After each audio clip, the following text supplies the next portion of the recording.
Salut et bienvenue dans Et on recommence, le podcast entre potes dédié aux remakes de films et de séries. Je suis Cynthia et aujourd'hui pour m'accompagner, il y a Hugo Hello. et Élise. Salut! Dans cet épisode, on va parler du film espagnol Abre los ojos, dont le titre français est Ouvre les yeux, et son remake américain Vanilla Sky.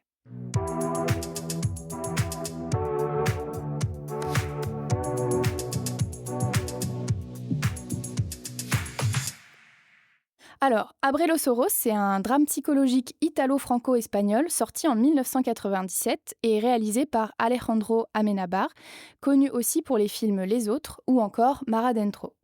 Le film a fait un carton en Espagne, il a rapporté près de 8 millions de dollars Oh, et il a gagné 7 Goya, qui sont l'équivalent des Césars espagnols. Pourtant, en 2016, le réalisateur a révélé qu'aujourd'hui, il trouvait que c'était le moins bon film de sa carrière parce qu'il l'a écrit suite à ses cauchemars qu'il a eus lors d'une forte grippe. ça se voit. Ah. Alors, Élise, je te laisse résumer le film espagnol, s'il te plaît. César est un séducteur et sa dernière maîtresse, Nuria, est follement jalouse de Sofia, sa nouvelle conquête. Alors qu'elle est en voiture avec lui, elle décide de se tuer et donc de tuer César avec. Il en ressort défiguré, sa vie est anéantie. Enfermé dans une unité psychiatrique carcérale, un psychiatre l'aide à prendre connaissance des circonstances qui l'ont amené à commettre un meurtre. Le récit de César fait peu à peu apparaître de graves confusions dans sa perception de la réalité. Désespéré, il met en doute son équilibre psychique et imagine être victime d'une vaste machination. Alors, petite anecdote, Tom Cruise a vu Abre los ojos au festival de Sundance et pendant le générique de fin, il était déjà sur son portable pour acheter les droits du film. Businessman Tom Cruise. On a les droits? On a les droits. Et quand il les a eus, il a demandé à Cameron Crowe, qui était le réalisateur qui l'avait dirigé dans Jerry Maguire, s'il voulait bien réaliser ce remake. Et c'est comme ça que Vanilla Sky a vu le jour en 2001. Alors malheureusement, les critiques sont assez mitigées et dans Le Guardian, on peut lire que Vanilla Sky, c'est un projet vaniteux, hyper narcissique à la gloire du producteur-acteur Tom Cruise. Ok, ouais, je vois de C'est quoi marrant, ça Tom parle. Cruise, il a toujours eu la même réputation, en fait. On est d'accord. En tout cas, financièrement parlant, il a tout explosé puisqu'il a rapporté au total dans son exploitation internationale plus de 203 millions de dollars. Oh. Hugo, je te laisse résumer le film américain, s'il te plaît. David Ames est un jeune éditeur new-yorkais ayant hérité de la fortune et de l'entreprise de son père. Lors d'une grande réception chez lui, il rencontre Sophia. Alors qu'il tombe amoureux et semble filer le parfait amour, David se dispute avec Julia, une énième conquête, au volant de sa voiture. La jeune femme, jalouse et possessive, est furieuse de le voir s'intéresser à une autre. Elle cause elle-même un grave accident et meurt sur le coup. David se retrouve défiguré. Sa vie bascule totalement. Il est contraint de porter une prothèse faciale. Sophia l'évite et les gens le repoussent. Alors qu'il tente de faire reconstruire son visage, des événements contradictoires se multiplient. Merci beaucoup. Alors, on va commencer par les deux personnages principaux. En Espagne, il s'agit de César, joué par Eduardo Noriega, et aux États-Unis, il s'agit de David, interprété, comme vous l'aurez compris, par Tom Cruise. Alors, en quoi vous les trouvez similaires ou au contraire différents ? Pour le remake, je trouve que Tom Cruise, il joue vraiment sur le côté, vraiment beau gosse américain, Mhm. alors que je trouve qu'il est plus en retrait dans l'original, donc c'est Mhm. ça qui m'avait le plus, étonnée. Je suis d'accord, c'est vrai que c'est deux visions du Golden Boy, mais de cultures différentes en fait. Voilà, exactement. Enfin, après, je pense parce qu'on est aussi habitué au Golden Boy américain. Là, j'avais pas trop l'occasion de voir un Golden Boy espagnol. Oui, et puis au tout début, c'est vrai qu'on voit du coup César qui se réveille, il a une petite crotte dans l'œil, il fait le beau gosse, mais on va dire naturel, réaliste quoi. Ouais. Alors que Tom Cruise, c'est vrai qu'il fait tout de suite plus charismatique. Et lui, par contre, il enlève un cheveu blanc. Donc lui, c'est plus limite pas trop la beauté qui va être un problème par la suite, mais limite plus la jeunesse. Ah! Ouais, c'est vrai. C'est un petit côté Bateman de American Psycho, mais Oui, tout à un peu moins fait. Mais psychopathe en fait. ouais, il ressemble pas mal, au final, à ce genre d'archétype. Putain, mais le smile de Tom Cruise dans tout le début du film, ça m'a tué quoi. Bah oui, Mais moi, j'aime pas Une ça, gueule, enfin, et c'est marrant parce que au début, tu as l'impression que c'est un petit fils de riche qui sait quand même diriger un peu son entreprise. Il arrive en mmh, retard aux réunions, mais il prend quand même des décisions et tout ça, les gens attendent son avis. Alors que dans ouais, il est quand même important. Bah, c'est ça, alors que dans le oui. film espagnol, OK, il est fils de riche, il a hérité des restaurants de son père, mais à part ça, tu pas l'impression qu'il bosse, quoi. Non, c'est Ouais, ça. Il vit juste des On n'entend dividendes de jamais son parler étage. quoi. Bah, c'est ça. c'est ça, c'est vraiment le fait qu'il soit autant en retrait dans l'original qui m'a le plus marqué. Oui, Ah oui, ouais, il oui, se tout à fait. repose sur tous ses acquis, il sait qu'il est beau gosse, il a pas besoin de faire grand-chose, il est Ouais. languissant, tous ses potes lui disent: «Ouais, de toute façon, t'as une belle gueule, t'as pas besoin de faire d'efforts, on est tous, des héros à côté de toi». Bah et je trouve aussi, il est quand même plus riche, dans la version américaine, Attends, quoi. tu vu Enfin, il y a l'appart? tout un truc, À l'appart? c'est un truc de malade mental Ouais, et du j'avoue. coup, c'est son anniversaire au tout début du film, il reçoit du monde, chez lui Ah et c'est la maxi soirée, ah ouais, quoi. mais c'est pas les potes de la fac d'à côté, quoi, là, Mais c'est ça, exactement. En Espagne, ils sont à l'étroit, ils sont Mmh. en train de fumer, ils boivent des cocktails, à base de vodka. Enfin, ça fait un peu la soirée étudiant chez les potes bourgeois. bah, ouais. Alors que là, il y a que des mannequins, il y a genre, je sais pas, 200 invités. Il y a carrément des serveurs en tenue. Tout le monde boit du champagne, tout le monde est à fond sur Tom Cruise dès qu'il passe et tout. Il y a enfin, Je suis en train de penser, tu as même le côté technologique. oui, L'hologramme, c'est des trucs où je me suis dit: «Putain, il doit vraiment avoir des thunes», alors que c'est vrai que l'autre est plus ancré dans le réel, oui. dans Oui, l'original. parce qu'il y a un hologramme de John Coltrane qui joue du saxophone, quoi. Donc, pour animer la soirée, en gros, ils font ça avec un hologramme. Mais bon, à l'époque, ça devait être ouf, quoi. Alors aujourd'hui, c'est un peu ridicule parce qu'on a l'image de Mélenchon qui fait ses meetings en hologramme, mais, J'y ai mais à pensé. l'époque, ça devait être ouf, quoi. Ça fait un peu, allez, coche sci-fi, causer, hop, Ouais, grave. et futur. Allez, Philippe Cadic, hop, on est Ouais. là. Et d'ailleurs, la petite anecdote, c'est que à la soirée, je sais pas si vous savez, mais il y a un caméo de Steven Spielberg. Déconne. Sérieux? Donc ouais, t'as toujours plus de moyens. Il y a dès le départ une scène où on voit Tom Cruise qui court dans Times Square, qui est complètement vide. Il lui fallait sa séquence de où il court.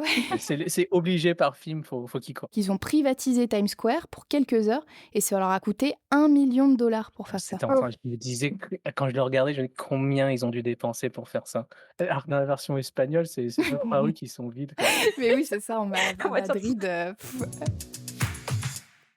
Et après, donc, au niveau du casting, et c'est quand même assez ouf, il y a Tom Cruise, Cameron Diaz, Kurt Russell, Tilda Swinton. Il y a Léonard de Big Bang Theory. Oui, voilà, c'est ça. de Harry Potter, je me souviens Oui, plus son nom. il y a Peter Pettigrew. Mais oui, oui, c'est ça, c'est Timothy Spall, il s'appelle. Ah ouais, quand je l'ai vu, j'ai fait quoi? Qu'est-ce qu'il fait? Il a vraiment une tête particulière, hein, fou. Il est marrant.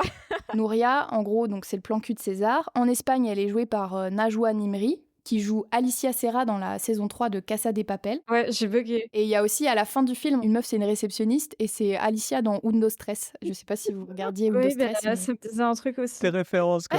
Ouais, chacun ses refs, hein. Bon, bref, et du coup, aux US, c'est Julia qui est interprétée par Cameron Diaz. Et donc, justement, par rapport à Nouria, je trouve que c'est le personnage qui a été le plus changé. Mmh. Mais j'aimerais bien savoir ce que vous en pensez. Moi, je trouve que le personnage de Nouria fait très film espagnol, femme fatale, cigarette, Coupe au quand même un peu. carré, ouais. À la frange, Vraiment. mode Crazy Horse, ouais, ouais. Exactement. Mhm. C'est presque David Lynchien, tu vois un peu comment c'est Oui, traité. ouais. Et elle hésite pas à lui dire qu'il est pas heureux, qu'il a rien dans sa vie, qu'il est un peu misérable et autres. Alors que Cameron Diaz dans la version américaine, je la trouve un peu psychopathe. Elle est constamment en train de Ouais. sourire, elle stalk à Elle est mort. folle. Elle est folle. Le discours qu'elle a dans la voiture avant de se jeter dans le vide en lui disant: «Mais on a Hyper baisé 4 fois vulgaire. la semaine hier, Ouais. ça veut dire un truc, J'ai avalé ton j'ai avalé ton sperme. Oh sperme, là j'ai fait là. ça, voilà, c'est ça». Mais what the fuck meuf? Tu m'as baisé 4 fois l'autre nuit, David. Tu as été en moi. Julie, J'ai avalé ton sperme. Ça veut dire quelque chose, David. Tu ne sais donc pas que quand tu couches avec quelqu'un, ton corps fait une promesse, que tu le veuilles ou non. C'est vrai que Nouria, elle fait femme blessée, mais en même temps, elle fait les meufs distantes, alors que tu vois qu'elle est carrément in love, en fait. Et elle veut pas vraiment le dire, parce que je pense qu'elle veut pas passer pour la meuf qui perd sa fierté. Ouais. Sauf que l'autre, il la traite comme une merde. Je pense surtout qu'elle veut pas se faire friendzone direct. Oui, Du coup, elle aussi, attend. ouais. Et puis, ils ont couché ensemble que 2 fois, donc aussi, ça reste assez réaliste. Alors que la Julia, là, complètement tarée, quoi. Enfin, Ah oui. justement, on voit dans la première scène de la soirée, quand David, il se casse avec Sophia, dont on va parler juste après, elle va danser avec un serveur qui est ouais. tout droit avec son plateau qui bouge pas. Et elle est collée serrée contre lui et elle lui dit des trucs à l'oreille. Et en fait, je savais pas trop si c'était interprété en mode genre, bon, c'est complètement une nymphomane pour qu'on se dise, bon, bah, David, c'est pas grave si il la calcule pas, puisque de toute façon, elle s'en fout. Ou si au contraire, c'était pour montrer à quel point elle était triste et un peu folle, en fait. Je pensais qu'elle voulait rendre jalouse David, du coup. Ouais, mais à ce moment-là, il est parti, David. Donc pour moi, c'était OK. plus en mode genre, elle est seule, tu vois? Mmh. Dès le début, elle fait un peu angélique, tu vois? Elle est blonde, elle a l'air très fun, très sympa, mais plus ça avance et plus elle devient tarée. Effectivement, il y a toujours un petit sourire, machiavélique en coin, on sait pas trop ce qu'elle Ah, pense, mais le Joker, quoi, c'est... Tellement. elle fait flipper, quoi, Ah mais de plus en le plus. côté Martini avec sa robe là Ouais, quand elle est dans le coin, tu vois vraiment qu'elle elle est est chelou, bizarre et quoi. elle peut partir loin en fait, si elle a pas ce Oui, qu'elle veut. tu sens qu'elle peut péter un câble à tout moment, quoi. C'est ça. Par contre, je voulais parler de Nouria, qui Oui? pendant la soirée, il y Mmh. a un truc que j'aime bien, c'est qu'elle fait très éthérée. Elle est toujours là, elle est au centre, mais Mmh. en même temps, tu as pas l'impression qu'elle fasse partie du groupe d'amis ou autre. Elle est assez Ouais, ouais, ouais. bizarre, en fait, tu as l'impression que c'est presque un mirage ou un fantôme. Ouais, c'est Clairement. vrai. Bon et donc après, il y a le personnage de Sofia, donc c'est Penélope Cruz, qu'on ne présente plus, qui joue le même personnage, dans les 2 films.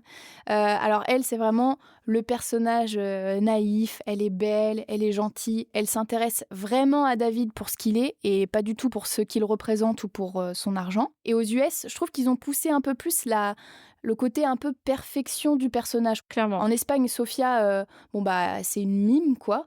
C'est un clown. Non, c'est un mime. Attention, il confond Non mais les 2, attention. hein. Mais en plus, enfin, je trouve que c'est tout pourri, quoi. Elle a un chapeau horrible, C'est elle ouais, j'ai pas fait compris. intermittente du spectacle sur son banc, là, c'est Elle dérange quelqu'un en train de bouffer un sandwich? La dépression, quoi.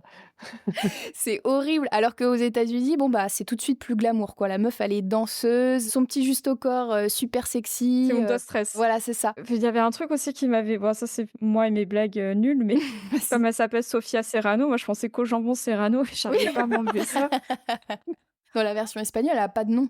Donc c'est vraiment les Américains qui ont ajouté ce Serrano. Ouais, ouais. Et puis elle est hyper cucu, quoi. Elle dit des trucs genre il arrive que des trucs bien si t'es quelqu'un de bien et que tu fais des choses bien. Puis, je trouve que enfin même si c'est la même actrice, je trouve qu'il y a quand même des différences. Rien que dans, je trouve, la façon de traiter le couple, enfin comment ça commence, Ouais. je le trouve un peu plus, on va dire, romantique dans la version Vanilla Sky que, la version Abril-Soros. Oui, tout à fait. Ça fait vraiment plus, allez, comédie romantique, Ouais. on les voit s'amuser dans l'appartement, enfin Ça va avec le comportement du personnage de César, qui est ouais, très calculateur et qui cherche à avoir les meufs pour avoir les meufs, alors que le personnage de Mmh. David, oui, il est comme ça, mais il découvre un peu l'amour avec le personnage de Sofia. Il change en fait au fur et à mesure du film et avec par Mmh. rapport à cette rencontre qui est pour lui un vrai amour.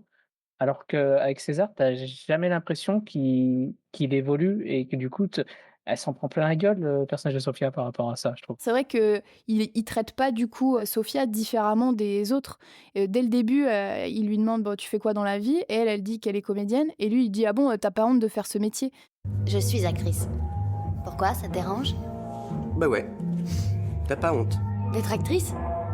Pourquoi j'aurais honte de mon métier? Chez les acteurs, y a rien de sincère.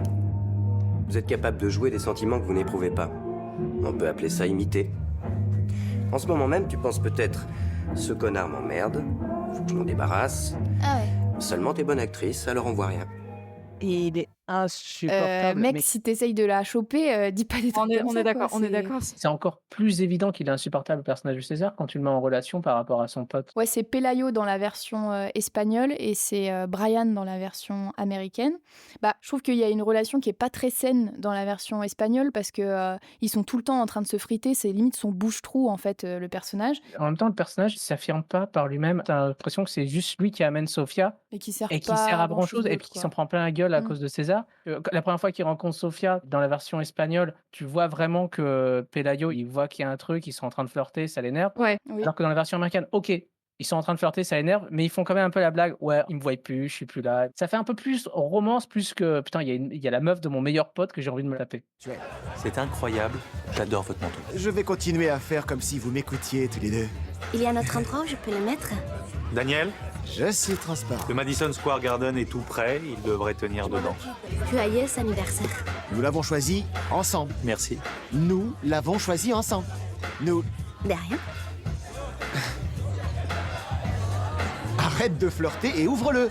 Et donc oui, par rapport à Sofia, dans le film espagnol, elle lui met quand même un peu des stops dès le début. Elle est dans un fauteuil en face de lui avec son gros pull et tout. Alors que avec le personnage de David, il est carrément sur elle à un moment, il l'embrasse à moitié dans le cou. Elle est quand même toujours un peu en mode flirt, séductrice, elle est tout le temps en train de lui sourire. Donc je trouve qu'il y a quand même un côté qui montre que Sofia, elle n'arrive pas à résister à David, quoi. T'as l'impression que c'est des aimants, tu vois? Enfin, alors que je trouve que Oui, dans la version originale, bah, c'est plus, rencontre, tu sais, banale, tu vois qu'il essaye et que l'autre se dit non direct. Alors mm. que dans l'autre, j'ai l'impression qu'elle se laisse plus aller Oui, avec, oui, oui, tout à fait. avec lui. Pour moi, ça montre que c'est parce que David slash Tom Cruise est irrésistible. Ouais, Ouais, c'est vrai. ouais, clairement. Et un petit aparté sur les dessins, Putain, la meuf. Oui, pire que les de rire. Et donc après la soirée, ils vont chez Sofia et ils ont décidé de se caricaturer l'un l'autre. Donc il y a César et David qui vont caricaturer Sofia, mais en fait ils vont faire un dessin d'elle qui est absolument magnifique. Et les Sofia, par contre, la Sofia US, elle, ça fait plus une vraie caricature. clairement. Alors que vraiment, ma version espagnole, son dessin, on dirait qu'elle a 5 ans, quoi. La petite voiture, les petits billets et la petite coupe avec les bâtons. Il y a Sofia qui embrasse César, donc lui il est content, on dirait un petit gamin. Alors que dans la version américaine, on voit Sofia en fait quand David part, et elle est hyper contente, elle saute, elle crie. Alors que David, lui, il est dans la rue, il est content, mais limite il est plus content pour elle, quoi. Je sais pas, c'est trop Il y a bizarre. aussi un truc super différent entre les deux versions américaines et espagnoles qui m'a super marqué. À partir de ce moment-là, c'est l'utilisation de la BO. Ah ouais? Le Salisbury Oui, High de Peter Gabriel sur cette séquence, alors que dans la ouais, nôtre, j'ai même pas retenu ce qu'il y avait comme son en fait dans Bah la ouais. version espagnole. Parce oui, que moi pour non moi, dans la plus. version espagnole, il y a que du silence la plupart du temps. Ouais, en fait, c'est souvent des musiques un peu de tension Ouais. Ah oui, ou clairement. pas de musique.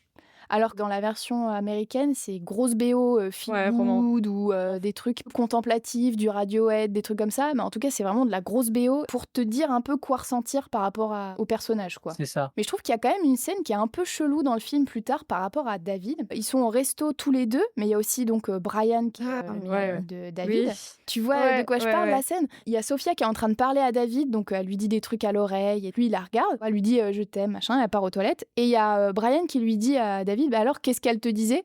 Et lui il dit, j'en ai pas la moindre idée. Et il a un gros sourire.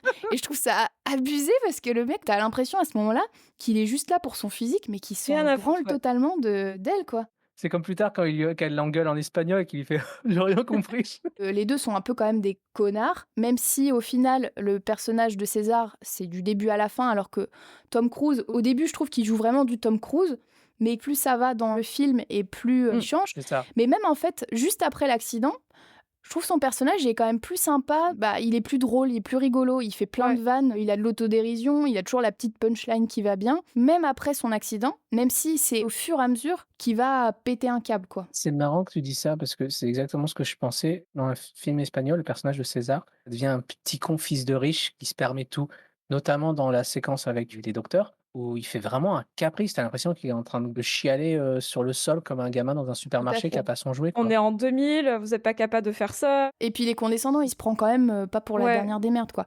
Vous me prenez pour qui? Je suis pas un imbécile. La chirurgie peut faire des miracles. Et vous voudriez me faire croire qu'à l'aube de l'an 2000, vous êtes incapable de pratiquer l'opération qui suffirait à réparer cette saloperie? Gardez votre sang-froid et essayez de comprendre. Arrêtez de me traiter comme un gamin!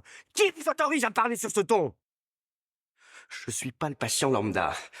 Alors qu'à ce moment-là, en plus, le personnage de David, lui, il a appris le jargon médical pour pouvoir discuter avec les médecins. Et en plus, je trouve qu'il y a aussi une dimension différente, c'est que le personnage de César, donc espagnol, c'est vraiment juste par rapport à son physique. Ouais. Alors que David, il dit que c'est aussi parce que ça l'empêche de penser. Ouais. Donc c'est pas que superficiel, quoi. Est-ce que c'est la procédure pour tous les hématomes périorbitaux chez un patient dans le coma, souffrant d'une fracture Lefort 3? Les migraines vont disparaître. Non, ce que j'ai, c'est plus que des migraines. La plupart du temps, je n'arrive même pas à penser. On parlait avec cette magnifique scène dans la boîte disco. Ah bah oui, où il est méga flippant. Dans la version espagnole, c'est plutôt pas mal parce qu'en fait, il rejoue la scène où il a rencontré Sofia Ouais. en soirée. Sofia est mal à l'aise et elle lui dit d'arrêter. Limite, t'as de la peine pour lui, je trouve. Enfin, Bah, tu clairement, te dis, à ce moment-là, il c'est... essaie. C'est vraiment le moment où il se bourre la gueule, où il se sent pas bien, Ouais. où tu vois une descente en enfer. Ça ressemble un peu, c'est Ouais. un peu filmé comme un épisode de Buffy contre les vampires, mais bon, à part ça. Ah Non, non, oui, quand au... tu bien. le dis, ouais, c'est vrai qu'il y a il y a un petit air à ce oui, au moment-là. bronze. Mais même l'image, son image de profil quand il a les deux masques devant et derrière, Ouais. qui est super belle. Ah, par contre, c'est canon. Ouais. J'avais l'impression de voir Voldemort dans Harry Potter 1. Alors que dans la version américaine, au lieu d'une descente en enfer, tu as l'impression d'un personnage qui retrouve son courage de pouvoir dire des choses. Ouais, alors par contre, juste quand même, revenons au fait que lui, du coup, il essaye de rejouer la scène, mais ça marche pas. Et c'est ultra Ah, Elle cringe. lui dit gênant. Oh, une c'est phrase avec ultra je sais plus cringe. quoi par rapport au chat, et là, il se met à faire le chat. C'est méga gênant. Pour le coup, t'as pas de pitié, c'est-à-dire que le personnage devient de plus en plus horrible, Il est gênant. irrécupérable à ce moment-là, en fait. Je te le dirai dans une autre vie quand on sera tous les deux des chats. Je n'ai jamais rien entendu d'aussi génial. C'est à mourir de rire. C'est hilarant. Les chats. Les chats. Au début du film espagnol, même si c'est un peu mentionné qu'il y a tout un truc avec ses associés qui voudraient le voir rester en prison, on n'entend rien de plus. Ouais. Alors que dans la version américaine, il parle et surtout on voit vraiment la menace de la machination, quoi, en gros du complot, avec ce qu'ils appellent le board, donc qui est en gros l'ensemble de ses associés qui ont 49% des parts de Les l'entreprise, 7 nains. que lui appelle les sept nains, voilà exactement. Et même l'ami de son père, il le met en garde plusieurs fois. Il lui dit attention, eux ils veulent tes parts, ils sont jaloux de toi, etc. Donc je trouve que le complot est quand même beaucoup plus crédible dans la version américaine, alors que moi je trouve pas qu'on le sente plus que ça dans la version espagnole. C'est marrant parce que tu as l'impression que dans le film américain, le plot principal, c'est cette histoire avec le board Oui, et tout que à le fait. plot Ouais. secondaire, c'est l'histoire d'amour avec Sofia. Alors qu'en fait, Ouais. le plot principal, c'est une espèce de vieux MacGuffin qui va te mettre dans la paranoïa dans tout le film et tu as l'impression que son incident est un coup monté, en fait. Même avec son pote, Ah oui. est-ce que son pote est en train de lui mentir? Est-ce que Julia est en train de Ouais. lui mentir? Est-ce que Sofia est en train de lui Bah mentir? oui, parce que ça, c'est vrai que Brian, il y a un moment, David, il lui dit mais est-ce que tu t'es pas fait acheter par le board? Comme en plus, David, à la base, c'est lui qui édite Brian, Ouais, tu te dis ils sont amis, mais Brian serait potentiellement achetable par le board. Donc tu te poses la c'est question. ça. Du coup, Julia aussi, elle a toujours un petit sourire en coin dès qu'il Tellement. se passe quelque chose. Donc du coup, on sait jamais trop. Alors que ça, dans la version espagnole, il n'y a pas. Que Mmh. je trouvais plus compréhensible dans la version Bah, originale. moi, en fait, j'aime bien ce degré rajouté, en fait, pour Oui, perdre le ouais. spectateur surtout et le rendre aussi flou que la situation que vit le personnage. Exactement, on est vraiment à la place de David, on ressent la même chose, on sait plus nous-mêmes si c'est vrai ou pas.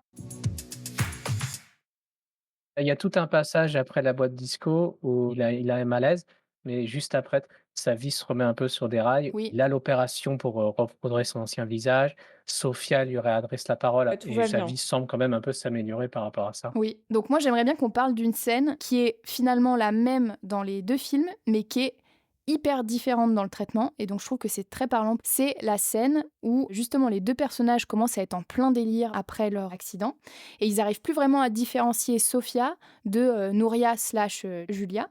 Donc Mm. ils pensent qu'ils sont avec Sophia et ils sont en train de coucher avec, mais petit à petit, t'as des petits éclairs de lucidité, et César, dès qu'il commence à voir le visage de Nouria à la place de Sophia, il devient de plus en plus brut et agressif. La musique, là, dont tu parlais, Hugo, elle devient hyper forte et hyper en mode tension. Donc on voit qu'il y a de la colère sur son visage. Et Nouria, elle remarque pas spécialement, elle est barrée dans l'acte. Mais sauf que très vite, il va l'étouffer dans son oreiller. Donc au niveau du contre-champ, on voit le visage de César très en colère. Et en contre-champ, t'as l'oreiller avec les mains de Nouria qui se débattent. Et une fois qu'elle se débat plus, bah on comprend qu'elle est morte, quoi. Alors que dans la version américaine, tu as tout un montage, tu as une musique, tu as le perso La est en musique, train elle est de super romantique en plus. grave. Tom Cruise en fait des caisses quand Sophia se transforme en Cameron Ouais. Diaz. Cameron Diaz en fait des caisses aussi Qui avec aussi, son ouais. sourire à la Joker super flippant. Et elle arrête pas de mettre ses mains sur son visage, sur sa bouche, mais Oui, c'est hyper chelou comment elle le fait. Elle lui cache le visage en même temps. Et effectivement, elle devient à moitié hystérique. Elle lui dit dis-moi que tu m'aimes, qu'est-ce que c'est le bonheur ou je sais pas quoi. Qui fait que ça fait écho tout de suite à la scène où elle le tue au début du film. c'est ça. Et du coup, c'est vrai que ça donne au spectateur le go pour se dire oula. En plus, elle ressort les phrases qu'avait écrit le père sur le personnage de David dans le Ah bouquin. oui, David était délicieux étant enfant. C'est super oui. glauque, quoi. En fait, C'est t'as l'impression hyper que glauque. c'est De cauchemar un peu aussi. c'est ça, c'est Ouais. un cauchemar. Elle ressort les trucs qui le gênent, qui le perturbent. On se dit, oula, il est en danger, qu'est-ce qui se passe? C'est chelou. Il finit un peu par la tuer en mettant son oreiller sur son visage. Du coup, quand elle meurt, en plus, je sais pas si vous avez vu, mais le dernier geste Ah, qu'elle la fait, petite La Julia, caresse. main, ouais, une petite caresse sur le caresse. visage. Et même, c'est vrai qu'après, il le dit au psy, parce que tout est un flashback, donc il ouais. raconte au psy tout ce qu'il a fait, et il lui dit, j'avais pas du tout l'impression de l'avoir tué, c'était comme dans un rêve. Donc c'est vrai qu'il y a quand même tout un truc où le personnage de David n'est pas violent exprès, on le voit pas vraiment, même si on le voit commettre le meurtre, il y a quand même tout un truc où il y a une distance. C'est beaucoup moins violent que dans la version espagnole, je trouve. Pour moi, il y a quand même un autre moment où la violence du personnage de César est quand même beaucoup plus accentuée. C'est la première fois où Sofia devient Nouria. Où il la frappe et tout, là. Ouais. Il la frappe, il l'accroche au lit, il la menace, il est super violent avec elle. Ouais. Julia, on voit qu'elle a toujours un sourire machiavélique et tout, mais on n'a pas du coup insisté sur le fait que Nouria, elle l'était pas en fait. Elle est normale. Quand il commence à la frapper et qu'elle dit bah je suis Sofia, Elle a elle peur. pleure, elle lui dit arrête. Enfin, jamais elle va se mettre à sourire. Enfin, C'est banalisé, en fait, c'est ça qui m'a choquée. totalement. C'est pas excusé ni rien. Enfin, moi, je me dis, putain, Non. Alors que le personnage de David est perdu, il en chiale, il sait pas ce qui se Ouais. passe, il est super déprimé quoi par rapport à cette situation. Donc c'est vrai que là, je trouve que ça montre encore que les Espagnols, ils s'en foutent de faire un héros qui est un connard. On voit clairement César qui gifle Nouria, qui saigne, qui est pas bien, alors que dans la version américaine, on voit pas ça. Il l'attache au lit et il appelle les flics, mais il y a aucun contact physique. C'est pas juste un grand méchant, quoi. Il y a pas de violence gratuite et tout. Parlons de la fin, allons-y. Du coup, il y a constamment cette idée de cryogénisation et de pouvoir, survivre après la mort qui revient. En fait, au fur et à mesure qu'il dénoue un peu ses flashbacks et son histoire, il a réalisé que, en fait, il voulait plus vivre, donc il a signé un contrat avec cette, entreprise de cryogénisation pour se faire cryogéniser et en même temps, il a signé pour rêver sur une réalité virtuelle pendant sa cryogénisation. Il vit dans une simulation, en C'est gros. ça. Il le comprend à la fin du film. Et sur les 2 films, ils sont sur le toit de l'immeuble de la société. Mmh. Et on va leur donner le choix. Soit continuer à vivre dans cette simulation rêvée, donc c'est-à-dire être beau, jeune, avec Sofia et leur meilleure amie, mais où rien n'est réel. C'est ça.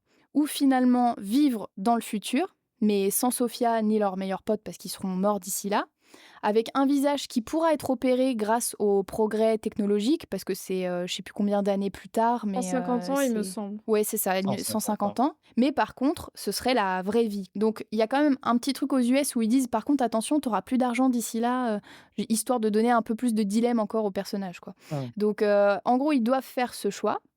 Donc là, mentalement, les deux sont sur le toit et ils font apparaître Sofia une dernière fois. Je trouve que dans le film espagnol, ça rend la scène plus réaliste parce que t'as un ciel bleu, quoi, en gros.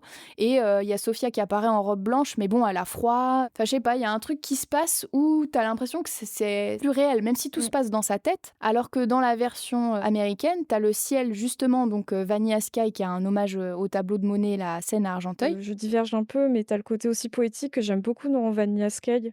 Rien qu'avec les passages du ciel, enfin en tout cas quand c'est éclairé, l'éclairage, je trouve super important dans ce film. Qui est différent de la version espagnole Ouais. où tu as l'impression qu'ils ont pu tourner qu'un été, c'est toujours du coup plein soleil brillant, Ouais. alors que dans Vanilla Sky, tu vois le passage des saisons, tu vois un peu le temps qui s'écoule Carrément. et tout ça.